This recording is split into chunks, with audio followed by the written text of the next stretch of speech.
welcome to Home Truths.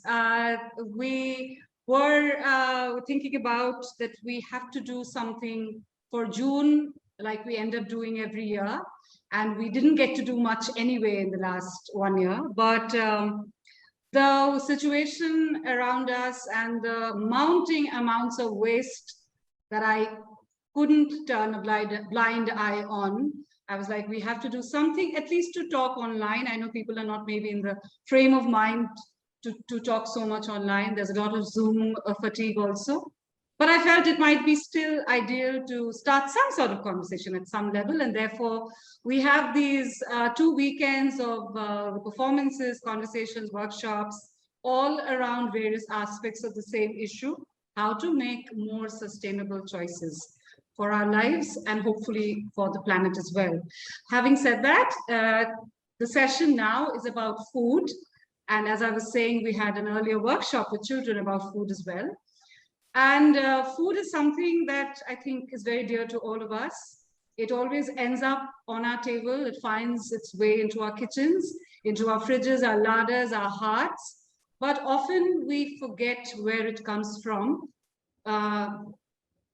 We often know where the leftovers have to go, but we often don't know where it comes from and how it is made the way to your table. We often also tend to overlook how it is packaged, how it is delivered, how many food miles it has traveled, how it is grown, how it is sourced. And there are so many questions to be asked around food, and especially in these times. There is actually a lot more to ask. How is the industry doing? How is it surviving? So having said that, I'll leave the talking to the experts here.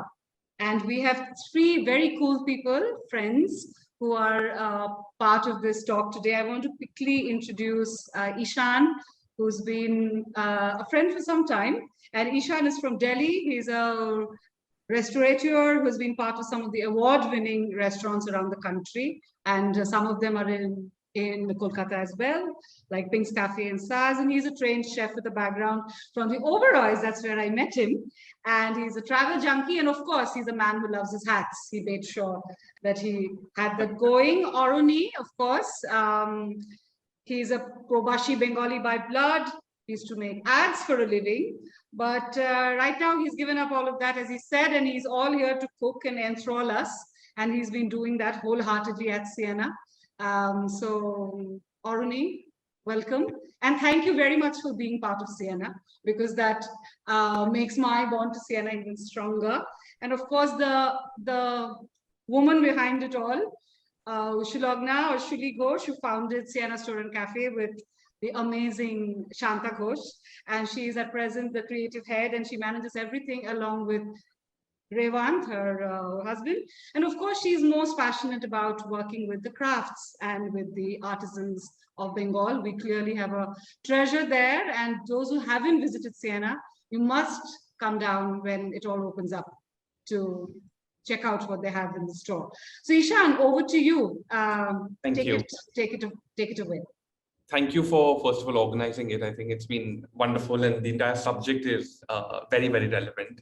I think the idea of doing this was very exciting because we all have a share in, a little bit of contribution towards the cost as to what we eat, what's on the table, and how we are treating it, essentially. So I'm going to dive in directly into a few parts. So Shuli, I'm a great fan. Virtually, I've not been there, of course, to the cafe, and I was just reading, in fact, the entire story and how your mother is so passionate and, kind of came into light.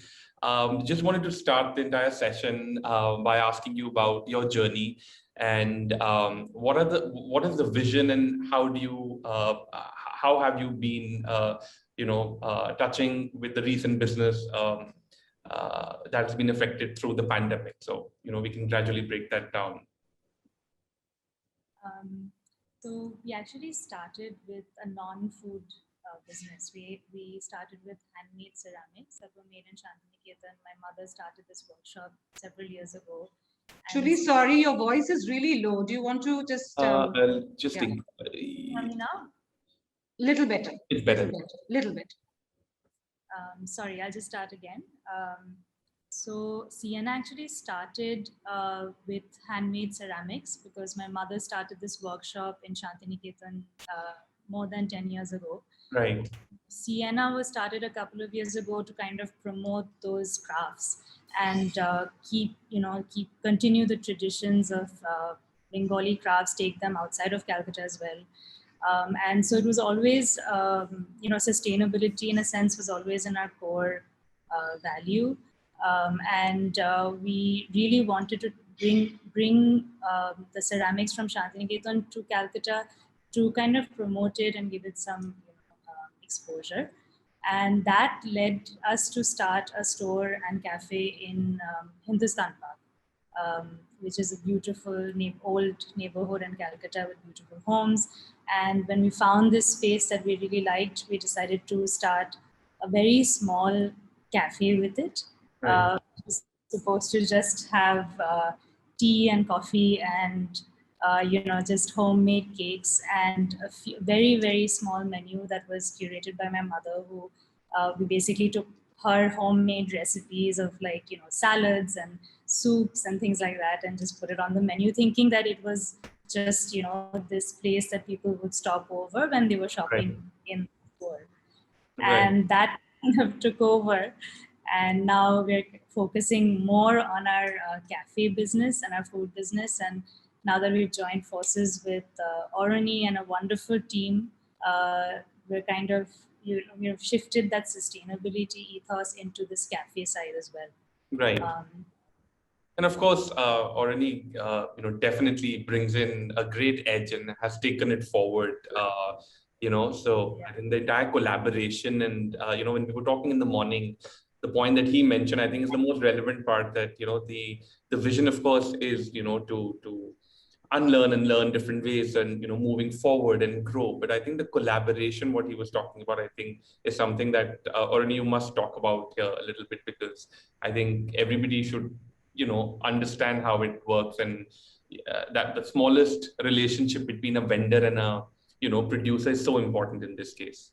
Yeah, I think what Shuli spoke about in terms of, I think Auntie and Shuli's first inspiration was Bolpur, right? And the artisans there.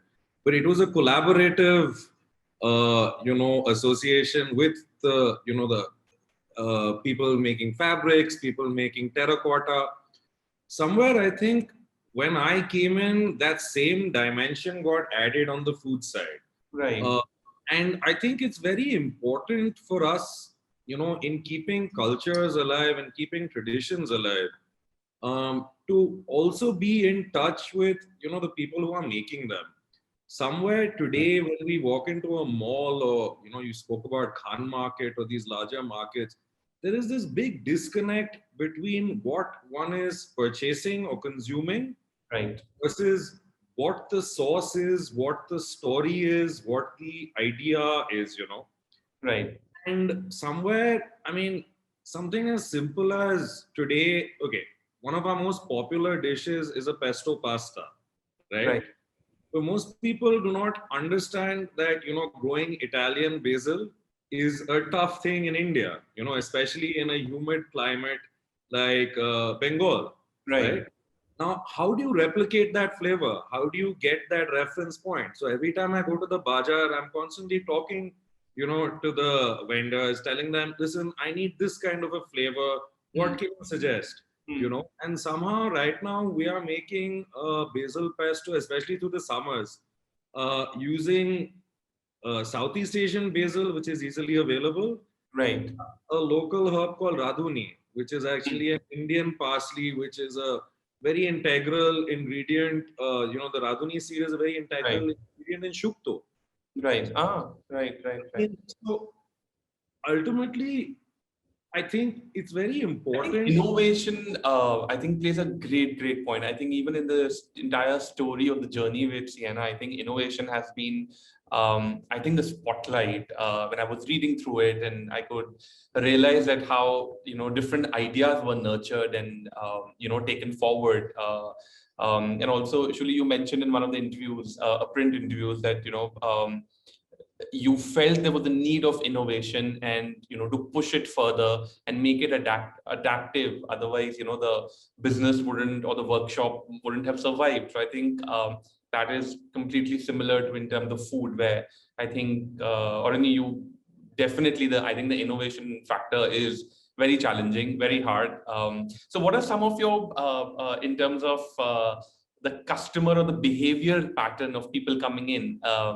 How do you nurture that thought right from the time they enter, and what are some of the challenges you faced in terms of making them slightly adapted or conditioned? See, I guess for me, it's a bit like, we were just talking about Maggie, right?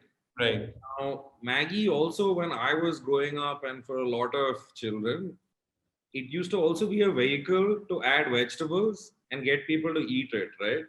Now, somewhere I would say talking to customers, educating customers, you have to take baby steps just like you do with educating children, in high schools and colleges.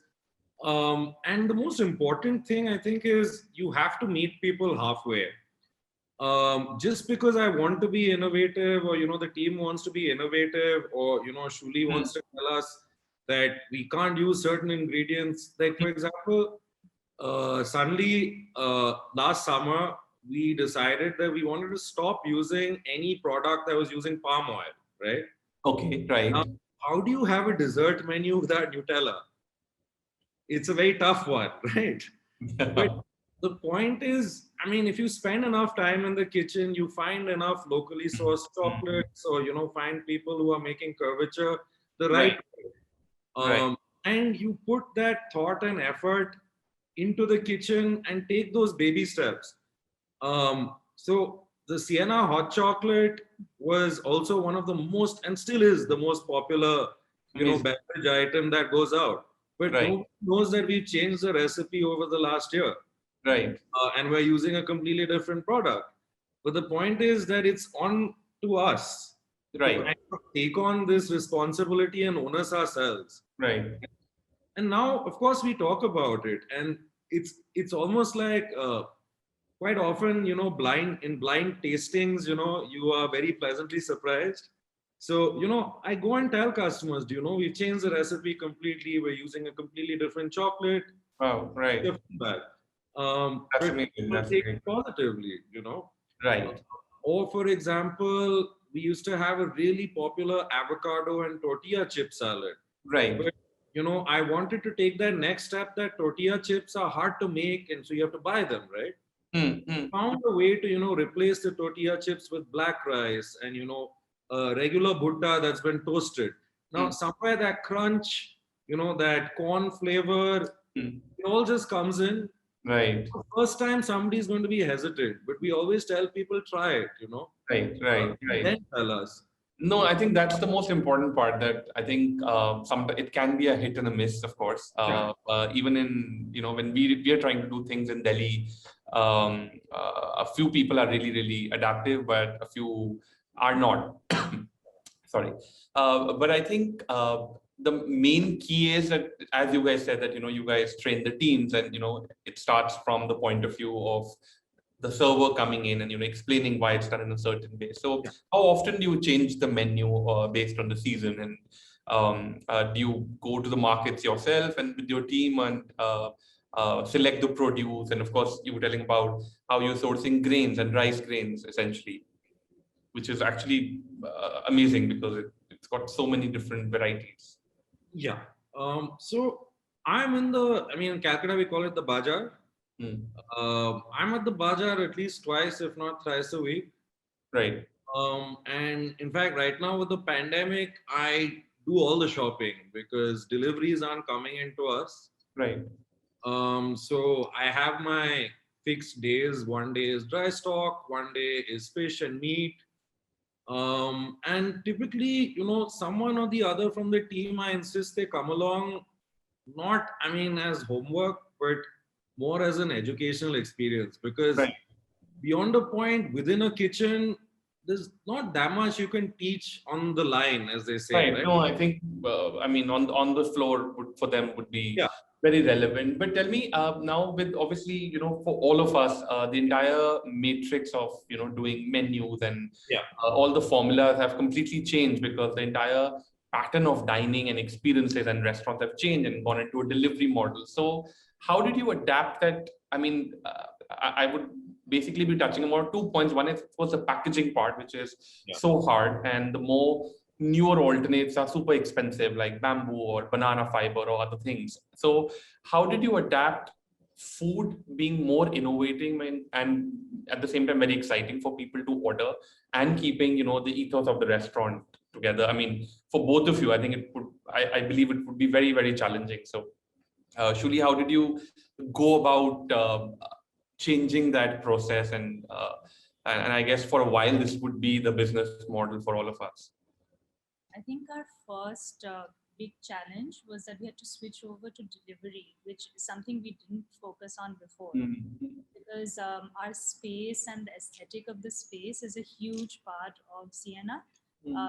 And a lot of people spent a lot of time in our cafe and ate for long hours. So that quick, switch to completely to delivery was like the first big challenge. Right. Which I think Orani and the team were really, really smart about it and innovative about it. And we really worked together and kind of creating these like menus that would be able to translate into sort of one being traveling well and two sort of also tasting as good, because it's it's much harder when you're sending something packaged back home.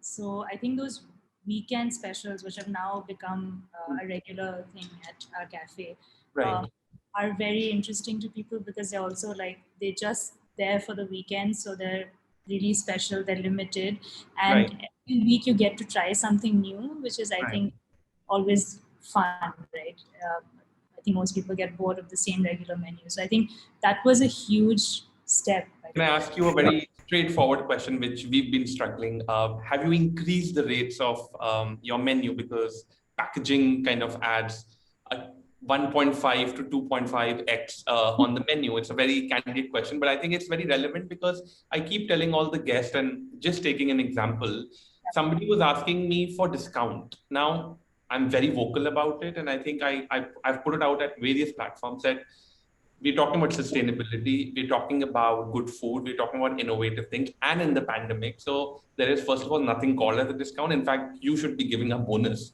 for people who are working out. And the biggest challenge has been the eco-friendly, sustainable, the shift from plastic or aluminium or whatever. So has that impacted pricing on the menu, or are you absorbing it? So I think this is the part where going local really helps. Now, this was one, piece of advice I had got from Chef Floyd Cardoz one of the times I happened to dine with him and meet him. And this was a very practical advice he had given that day, saying that the second you start procuring locally, your costs are going to go down, Now, I haven't used kale or an exotic, salad green in the longest time. Right. We just stopped using spinach, like just spinach. I use Komi Shak, which is a local variant of Morning Glory. Right. We use Diki Shak, which is a fiddlehead fern, which is foraged. You buy them at 5 to 10 rupees a bunch. You're supporting local producers or local growers, and these are just very interesting ways and innovative ways. Perhaps packaging increase the pricing? Yeah. So, ultimately, I'll use a very restaurant industry term, which is cost of goods or COGS, right? But overall, a permutation and combination, right? Right. Now, if I find a way to reduce my food cost, right, I can put that cost onto the packaging. And that was just a very, it was an interesting way for us to not increase our rates in any way and not really have the customers feel the pinch that way. Because we stuck to our guns, we stuck to our sustainable principles. Yeah. The food quality didn't suffer in any way. Right. But at the same time, we got to do what we believe in. Absolutely. So, I was sorry. I was going to say, but it is something to think about. It's a huge cost, and it was a discussion. It was a conflict because we were like, what do we do in this situation? And I think finally we all agreed that it's as important to be sustainable now more than ever as, the quality of the food. So I think Yeah, because there are no options, I mean, it's really, so I did an article last year when the first wave, I mean, the pandemic had hit in December, and it was an eye opener. Everybody who was in the business of packaging, their businesses increased, I think, 125%, like crazy. Like UP, I remember speaking to a factory owner, and they're like, listen, we don't even have time for this call because they were just doing production for it.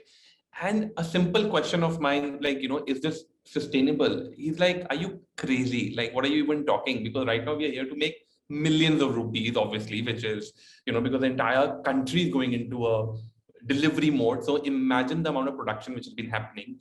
And simultaneously, I spoke to somebody who said that, they've been pushing for the Indian Railway to convert their entire packaging into a bioplastic or a sustainable medium, which they have achieved to do. So yes, there are steps being taken simultaneously, but the larger question, I think, which I don't really have an answer, and I think the idea sorry, for the conversation and this entire session is to, I think, do our bit and understand what is happening in terms of the entire process of sanitization, right? From the gloves to the mask to the face shield, and where all of this stuff is going. So my next question is that as in when we open up, to dine in, etc., would you be taking certain changes or adaptive measures around your menu and sourcing, which impacts the environment or which impacts the ecosystem? So I think a big part of this is that, internally in the kitchen, we have one rule, which is that we want to put Bengal on a table, right?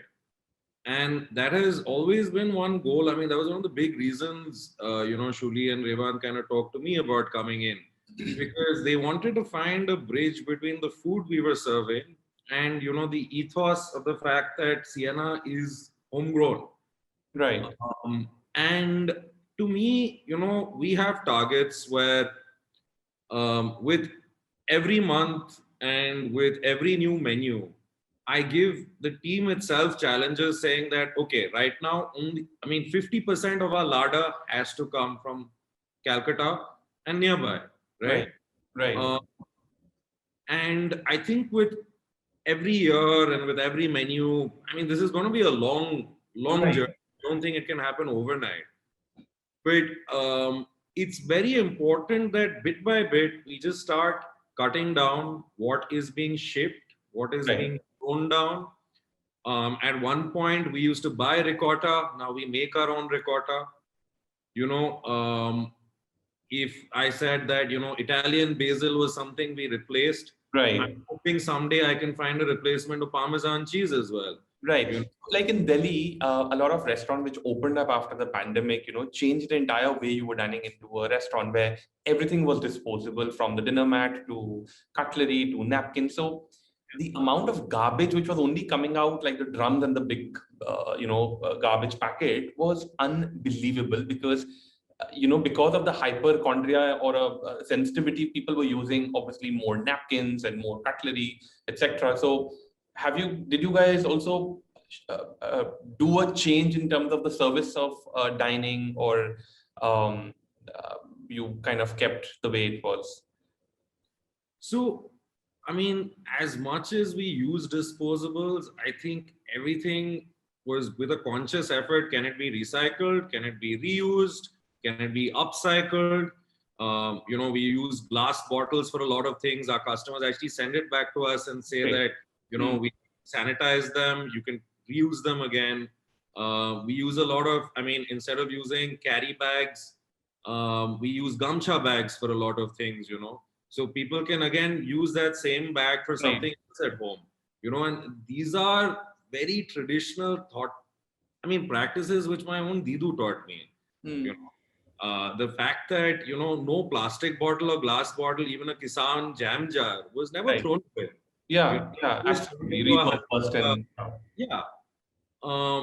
So, I mean, right now, I think we're very proud of the fact that there are only two plastic uses in, be it our dining right. or our delivery, which is one is sellotape. I have to use sellotape to. Yeah. Totally get it. Yeah. And the second one is that we have a lot of chili oils and things like that go out. So I have a tiny plastic container for that. Right. That we encourage people to reuse at home. Yeah. Because it's not a one-time use plastic container. Right. You can give me a solution for this one. I mean, then that cuts it down to just sellotape for us. I haven't found that replacement yet. You know, that leak-proof, you know, sauce or oil container. But if somebody can, you know, find us a solution for that, because unfortunately, customers on Zomato and Swiggy aren't as understanding. So every time there is a leakage in the packaging, you know, we have to bear the cost of the refund and things like that. That was getting a little unsustainable for us. Yeah, I think that's what I was trying to say, that, you know, it has to be a collaborative, I think, understanding. Obviously, the food needs to come in the correct portion and it needs to be hot and all of that. But I think we are also being very, very on point in terms of conveying the fact that we don't want to use a few things. Like, of course, we use tape, we use, you know, these for all the oil-based dips, etc. But we constantly get complaints that, you know, it's leaked a little bit and, you know, it's got smudged and squished or something like that. Now, those are things, of course, you know, you have to change it, because if it's toppled over completely. But a lot of restaurants also tried a dabba system, like, you know, your regular bartan, which used to go but never used to come back, and there was a cycle to it. So I think terracotta is now widely used, I think, across the country, from restaurants in Bombay to Delhi and you know, elsewhere. And I've also been seeing tiffins being made out of uh, uh, you know, terracotta, and it's very trendy. But somewhere it does affect the quality of food. Now, we don't have alternates, and I was speaking to somebody who is one of the first people in the country who's sourcing, who's basically is a dealer or you know, a person who does bamboo related packaging.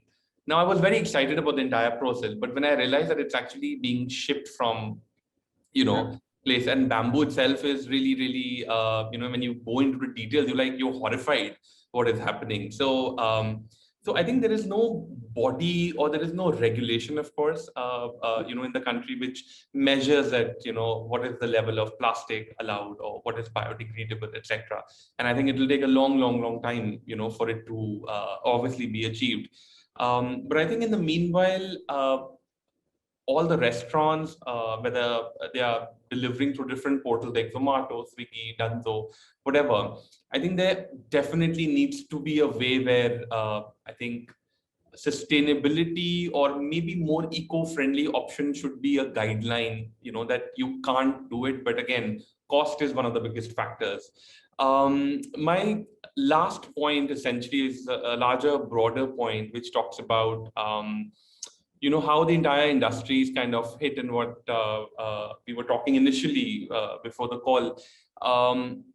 How do you guys think the entire concept has got revolutionized in, you know, in terms of the dining part and the delivery part? And what are some of the ways that, you know, people at home, of course, repurposing of bottles, etc., is one that we spoke about. But do you guys have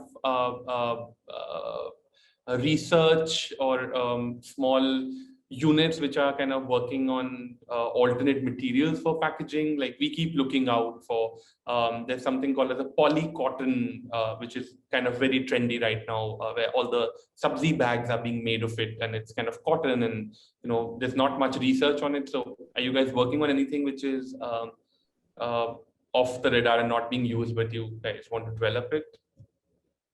I mean, this is a. I would say not really off the radar in that sense, but because we have the manufacturing unit for ceramics and for textiles, Right. we tend to kind of try and collaborate, with each other. So I'm trying to always think of innovative ways of packaging the food for us. And as I said, local is a huge part of it. We also have been thinking about terracotta and things like that for a while.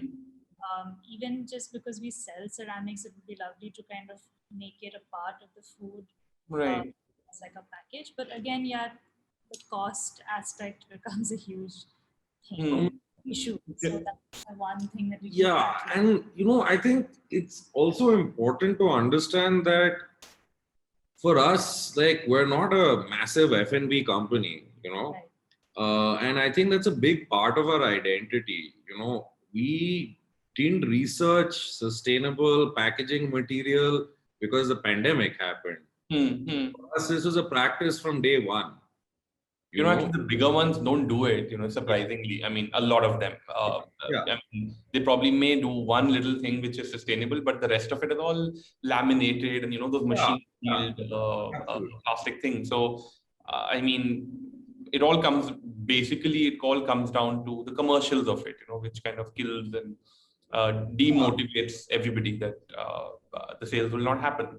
And I think sustainability as itself, I think, is a buzzword. It's kind of used in every context, right from clothing to lifestyle to diets. And I think one of the questions which Aisha had also written to us is very relevant, that, we have these very fancy ingredients and sauces and, things which are a fad overall, or very trendy across the internet or magazines or whatever. But genuinely, it's eradicating, a whole new generation, and they don't even understand what they're eating and why they're eating it. So I think we all need to be responsible, at least in terms of people who are part of the food industry, in terms of educating everybody, one another, in terms of what sustainability is, and truly respecting, I think, the ecosystem, the biodiversity around it when it comes to using resources. And I think what I was really interested is that, Shuli, where else, I mean, in terms of your expansion plan, what's next? I mean, outside the heart of Bengal. We don't want to leave Bengal now. Back into Bengal, even though actually, in a sense, all the interesting things we're doing now seems to be, showing up on people's radars outside of Calcutta, which is very exciting. Right.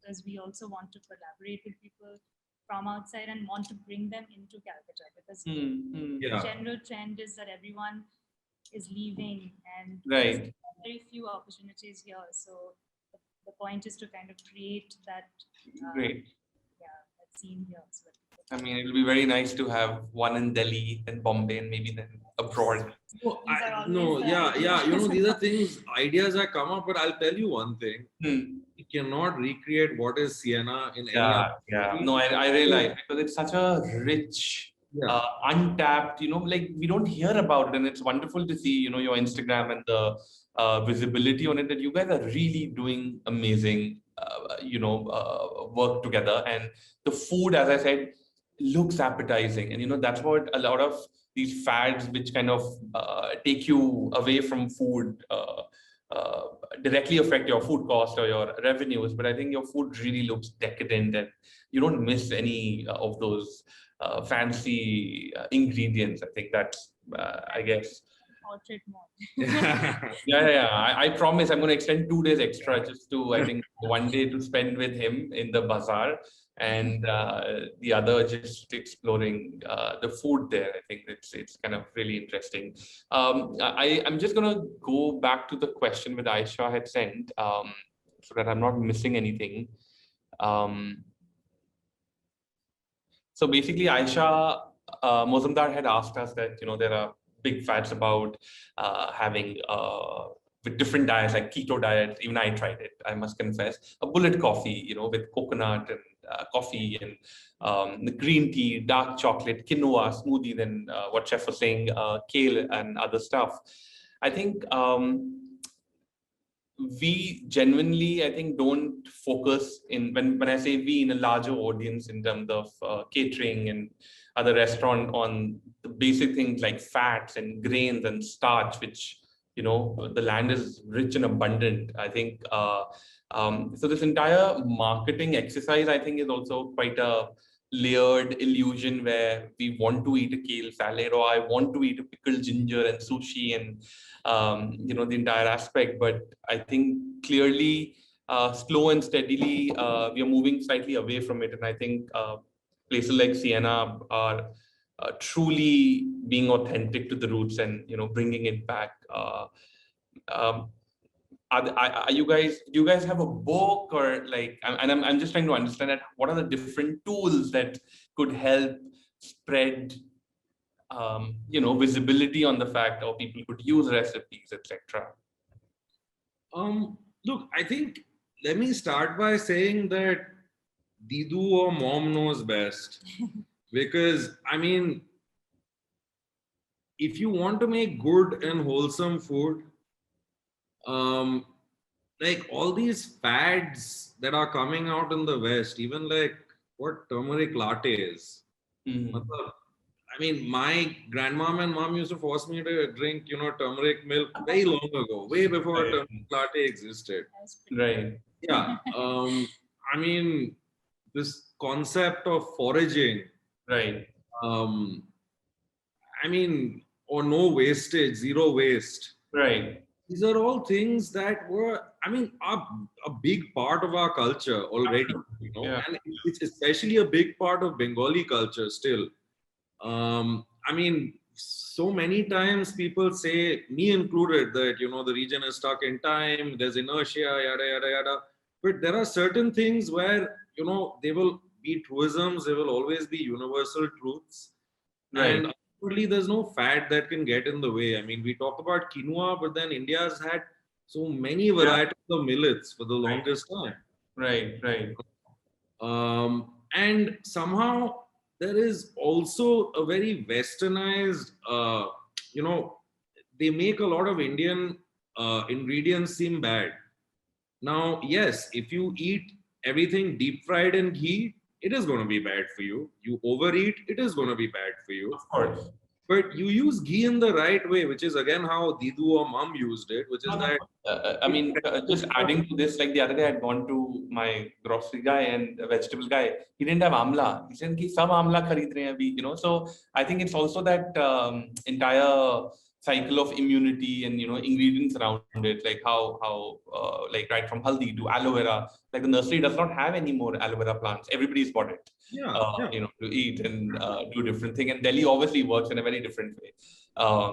But I think the idea is to keep doing work around things which are not traveled too much, sourced locally, and it is very, very challenging, right from making it exciting and innovation and always thinking about the next step. So I'm going to open up, the chat for anybody to, if you have any questions, or what are your experiences actually around, sourcing ingredients, or working with, if anyone has anything in specific, working with ingredients or unique recipes.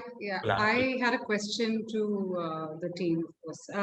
So, I've been seeing that because I work with these issues so closely, a lot of our older methods, even in, say, our typical mishti dokan, in our sweet shops, like earlier, there used to be doi or a dahi used to always be in an earthen pot, or the cha and the bhar, in that earthen thing. And these were like not only representative of the city, but also the older people will not have doi in a plastic this thing, because the earthenware definitely gives a flavor to the doi. It absolutely, I mean, a doi in a plastic thing and a doi in a earthenware thing tastes completely different. But having said that, and most sweet shops, I suppose, know this already. And yet they are shifting to plastic. You see all the dahi in different sizes, comes in plastic, sealed with that laminated thing on top, and all the mishti that is also packed in this. So I'm just feeling that, where is this coming from? Is it more convenient? Is it cheaper? Or is it, are the buyers creating some kind of pressure? This other shop is doing this, why are you not doing it, etc. Because I see that plastic clearly, often, you see, people in the market, like in the normal bazaar, they would not want to give you things in a plastic jhola. That's cost for them. Like, they don't want to buy plastic and then give that plastic to you. Because I do this fight every day when I go to the market. I have a fight with every shopkeeper who will give plastic. And then they'll say, Didi, aapni to neben na, you are not taking it. But others will ask for not one, but 5. They will say, give me all the vegetables in separate plastic and then pack everything in one bigger plastic. And in the fish and meat market, it is worse.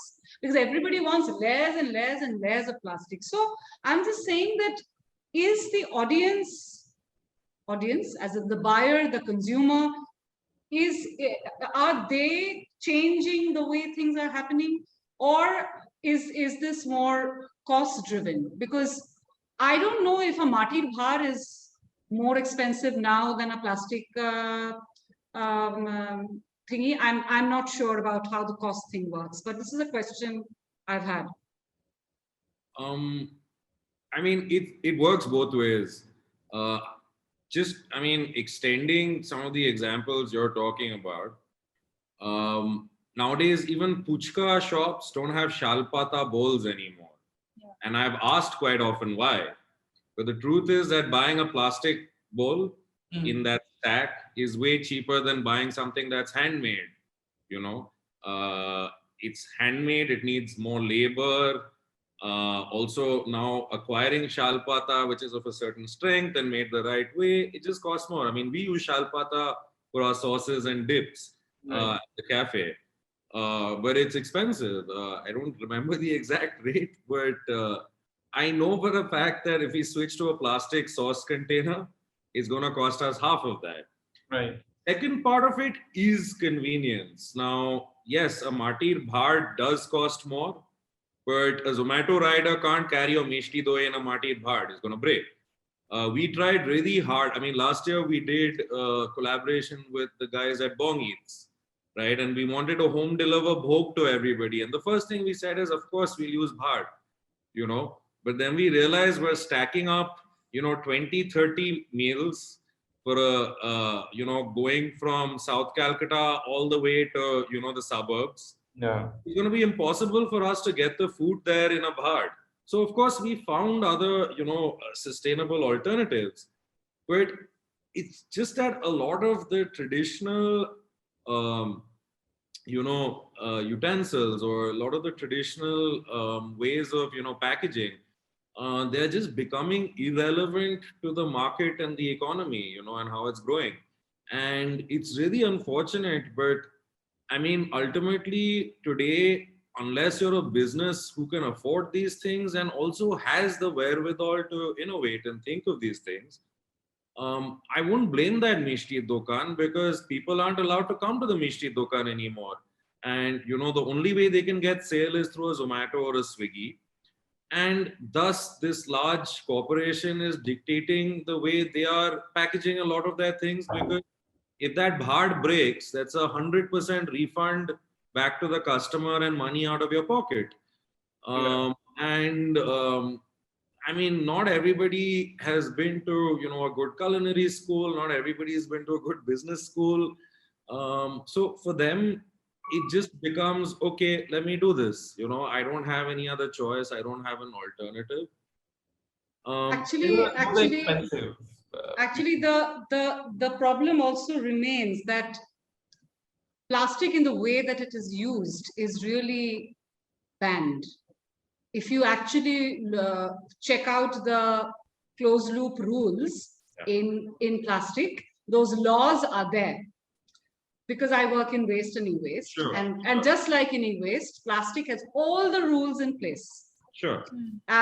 Like you are supposed to take back. So if any brand is making stuff and selling it in a plastic bottle, it is their job to take it back from the market. That's the loop, and the rules are there. But obviously there is nobody to enforce their rules. And because of COVID now, all the rules have flown out of the window. That's one big point. The other point really is that, and which is a large question that I have in my mind. In fact, if you remember, just before the pandemic set in March, the year before, in 2019, October, India banned single-use plastic. Right. And then everything changed just because COVID hit. Now the question remains that if the plastic ban is back again, which people are really working very hard to achieve at this moment, there are many hundreds of people on the environmental front who are working really hard to do it. I hope there is scope for people to work on other sorts of research and packaging and find other opportunities, because it's not that it is not possible. It is just that plastic is so cheap that it wins over the market in such a major way that no other research really takes place because they just can't win over it. Yeah. And it often seems fairly futile. Exactly how the recycling business works, that there are no recycling units, or very few, because here people do not pay for recycling. It's not like in the West where you have to pay for things to get recycled. Everybody wants to recycle things, but they don't realize that there is a cost to it. So yeah, so these are again questions that need to be tossed back and forth, and I hope that the rules get enforced at some point of time. We have Konishkuda raised his hand. Please, would you unmute yourself and ask? Yeah, sure. It's not I don't have a question. I have a point of view though on this, because I think in marketing case study, and I come from a very brand and marketing standpoint, there is a great lesson that Cadbury's taught us in Calcutta, in Bengal. You see, in Calcutta, we used to take pride in the gur mishti, Nolen gur and mishti, the shandesh, the rashogolla, everything. But nobody thought of truly marketing or branding it. And what happened really was Cadbury stepped into that empty space and just took over the mishti space with their, Cadbury Shandesh and Cadbury this and that and everything. It just got branded very heavily, and that started a momentum. What I'm saying is that for all those kind of traditional stuff you're talking about, the earthenware pots and the sal leaves, etc., there has never been a concerted marketing effort. No brand has come forward to say that I will create a market for this. While plastic, obviously, that's an easy that's an easy no-brainer, absolutely. So I think there has to be some. We have talked about the demand side, that people ask for plastic. There has to be a supply side as well. I think there is a lot of lesson that we can take from this Cadbury's example. Thank you. Absolutely. So well said. In fact, there are quite a few packaging alternatives. If you look up now, Tamil, and there are a few others who have been working in this field. And maybe at some point, Shuli, you might want to consider developing this whole packaging point as a point, because the food bit, I guess you figured out. Because, of course, when you're shopping local, your cost is coming down. When you don't have things to throw away, you are actually reusing everything. And it all goes back into the circle that we keep talking about. That is the circular economy that we keep coming back to. But I find so many people who I know who want to find plastic alternatives. Like friends of mine who are cooking COVID meals. What will they send the food in? Really, they don't have access to so much. And as you said, the access to knowledge is one. And of course, it has to be affordable. None are there. So this is surely something that you must look at some point of time in the future, maybe not too far away, because everything is accelerated now because of this situation. And as far as we can see, it's not going to get very good very soon. It is going to be here for some amount, because I think your research and your expertise could help the market in a large way. Because when one of my family members was down with COVID and I had to give him disposable plates, I struggled for one whole day to find stuff. And then, of course, I shifted to it. Of course, it cost a bomb. I didn't mind because that was a conscious choice. But if you could make things available, there are markets in, Bagri market, where there are some sellers who are doing things, and in a lot of very fashionable pop-ups, etc. People have moved to this kind of this thing, but we are constantly talking about the larger populace, all the larger decisions, because sustainability can't belong to a few. It has to belong to everybody. And if we see there is a disbalance there is, of course, a lot of social inequity that's clearly showing up in those points. So maybe you should consider this as another business angle. And of course, your research might really help us largely. Because clearly there has to be a supply point. You're very right, Kunchikoda, that the demand is there. There are many people who would want to have access to this. It's clearly there is no option. So maybe that's a big question. We are at 8 o'clock and we are at the end of the session, but we would like to take more questions if you have. I see a lot of food people in the in our audience. So if anybody wants to add anything or ask a question. Chat Hi, has, sorry. Paramita. Hi. Hi, Falguni. Hi. Yeah, I just wanted to add, maybe we should also consider food composting. Like, we throw so much stuff, and every day, like, I really feel guilty about it. And I started composting in my studio. Right. But it is possible, like in big buildings, people can do jointly or. Yeah, true. Yeah. True. Yeah, I mean, composting still has a lot of myths around them. And like in Bangalore, Daily Dump really led the way and turned composting into a business. Like they really started from tiny pots for your kitchen to large, units for the parks where people could drop in their plastic bottle or leaves. You know, everything could be composted. Unfortunately, there is no such effort. There are very tiny efforts. And the thing is that, again, it is not built into our systemic knowledge. Like when you build a new, like you make a new building, do you already make space for composting? So which clearly people don't, because there might be guidelines, but they're clearly not followed. And if there are no guidelines, there is clearly no knowledge around it. In fact, our session on Sunday has a conversation between architect Anubha Fatehpuria, who works around these sustainable principles in her architecture, and how people don't even see the value of having a open balcony with no wall and just a glass thing, or having a door. So they will often opt for the door rather than all open. And often people need to experience that, how much it changes, how living in a breathing space changes your way that you look at life. You know, so yeah, I mean, options need to be pulled up by the people who understand this. And that's where I think leaders in the field need to talk more often, share their expertise more often. I'm sure you're doing it in your own work, but people really need that kind of research, because clearly most people don't have access to that kind of research. Yes, composting is a huge point. And if you know Lata, I forget her second name now. Lata, what is the second name? I don't. She's the first person who opened a zero waste, like a zero waste shop now. Lata Bhatia. Yes, thank you, Disha. So she's starting to talk about composting quite often, and yeah, I hope more people speak about it. See, the idea is always about more. You know, it always comes down to that. Not many people are speaking about this. And therefore, probably we need to have more such off-the-menu conversations. Shili and Aruni, maybe you want to do a few more of these. I'm sure we will find lots of more people to do it. I'd be happy to help anywhere. Nikita asks, biryani served in handi is a great start in Delhi. These come to Swiggy and Zomato too. Why can't Mishti be delivered?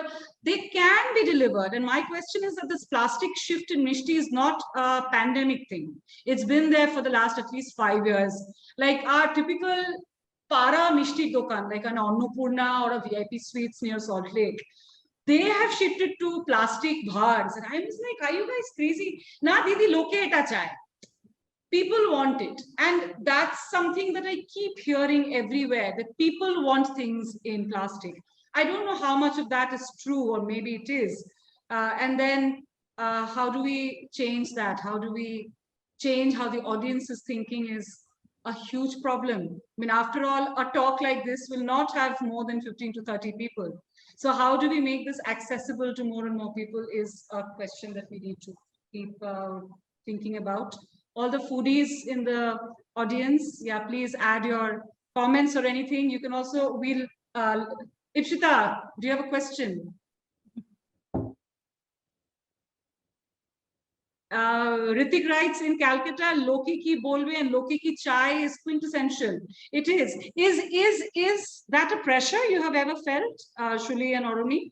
Has your audience ever demanded things from you which you have not wanted to offer them? Yes. Yes, a lot of the time. I'm glad you held on to your guns. Yeah, I mean, it's a tough one to do. It is a really tough one because I think Sienna is a I want to know the weirdest one after you complete. I think Sienna's a big part of Sienna is a community. The people who come to Sienna make up Sienna. So it's a really tough one for us because we do want to incorporate their ideas and their point of view. It's supposed to be interactive and collaborative. That's the point. But sometimes there are those conflicts that come up. Things like truffle, or like avocados, or like, you know, I think those are the big ones that are coming to my mind. We're constantly battling over. Like, do we want to give into that, or should we stick to our guns? Because we do know it will be very popular if it's on. That's a tough one, actually, in terms of. It really is. These are always our constant conflicts. And I think that's the thing, that right now doing 50% of our larder as local or Bengali, that's still manageable. Yeah. How do you get to 70 and then 80, and then how do you get to a complete 100%? That's the tough one for us, you know, because then do we become too creative, too eclectic, snooty even? I mean, one of the words. Yeah, I mean, we're called Tash. Please be Tash. Yeah. Please be Tash and snooty. And I think, I mean, I can proudly say that you are the only brand I eat out to, because I personally have stopped eating out because and pre-pandemic, I've stopped eating out because of various reasons. And I've never ordered in other than Sienna in the last 1 year. If there has been 1 or 2 occasions when I've craved for outside food, the only call has gone to Shuli to say that this weekend I want to have something, be it for my, you know, like a special day or something. But I do not order in as a rule. I've now even stopped buying mishti because one question I always ask myself when I look around, I ask only one question: where is this going to go? We often know where it's going to come because there's always a shop for it, but we never know where things are going to go. And I must have that answer every time I buy something from the market. It is a difficult way to live. It's a very difficult way to live. But if I'm making it possible, it is an option. And why not explore it? I'm saying if all of us start a little bit, even as Oruni said, let's do 10% and then look at 20. So if you're at 50, I don't think moving to 70 will be difficult, because it's often that bigger thing, you know, if you start, like if you've already bought all your stuff in ceramic, like thanks to Falguni, all my stuff at home is all ceramic. She's made my stuff for me. And then I don't need to have anything else. So, you know, constantly, if you're making the little bigger expensive choices at the beginning, if you're already buying a fridge that is 5-star, you're paying less for power. But most people, when they buy that fridge, they will flinch. Arey, this is just that 10,000 rupees or that 8,000 rupees. But in the long run, they don't realize how much they're saving. So, yeah, there are hard decisions, but I think I'm very glad that you are Tash, and please stay Tash. And I hope that instead of the Tash coming down to Brash, let the Brash go up to Tash. Yeah, that's a good way. Let's push all the Brash up to Tash. That's and if Tash means caring for others and caring for our planet, let's all be Tash. So on that note of being Tash, thank you guys.